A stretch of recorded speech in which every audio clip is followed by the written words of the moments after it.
శ్రీ గురుభ్యో నమః.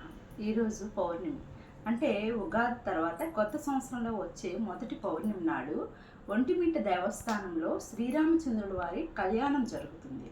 అన్ని దగ్గరలా నవమి నాడు పగలే మిట్ట మధ్యాహ్నం కళ్యాణం జరుగుతుంది. కానీ ఒంటిమిట్ట దేవస్థానంలో రాత్రి నిండు పౌర్ణమి చంద్రుడు ఉండేటప్పుడు కళ్యాణం జరుగుతుంది.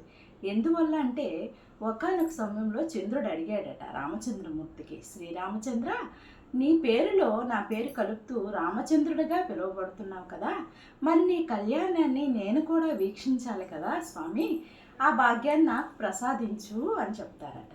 అప్పుడు రామచంద్రమూర్తి, నీ ఈ కళ్యాణం ఒంటిమిట్ట దేవస్థానంలో నిండు పౌర్ణమి నాడు కళ్యాణం అక్కడ జరుగుతుంది, తప్పకుండా నీ కోరిక మన్నించి ఆ రకంగా అక్కడ కళ్యాణాన్ని జరుపుకుంటానని రామచంద్రమూర్తి చంద్రుడికి మాట ఇచ్చారట. అందుకే ఆ చంద్రుడు ఆ రోజు నిండు పౌర్ణమిలో ఒంటిమిట్ట దేవస్థానంలో కళ్యాణం ఇప్పటికీ మనకి ఆ రకంగా జరుగుతూ ఉందన్నమాట.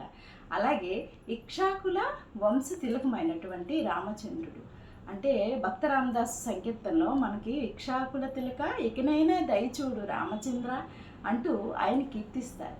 రామచంద్రమూర్తుల వారి వంశం ఇక్ష్వాకుల వంశం అన్నమాట. ఆయన దైవం అంటే ఆ వంశస్థుల దైవం ఎవరు? సూర్యనారాయణమూర్తి. అందుకనే అన్ని దేవస్థానంలో కూడా నవమి నాడు పట్టపగలు అన్ని దేవాలయాల్లో జరుగుతుంది. ఓన్లీ ఒంటిమిట్ట అంటే ఒంటిమిట్ట దేవస్థానంలో మాత్రమే నిండు పౌర్ణమి నాడు కళ్యాణం జరుగుతుందన్నమాట. రామచంద్రమూర్తికి అందరు కవులు అందరూ ఎంతో, అన్నమాచార్యుల వారు, అలాగే భద్రాచల రామదాసుల వారు ఎన్నో కీర్తనలు, త్యాగరాజస్వామి వారు చాలా భక్తిపూర్వకంగా రామదాసు మీద, శ్రీరామచంద్రుడి మీద ఎన్నో కీర్తనలు ఆలపించారన్నమాట.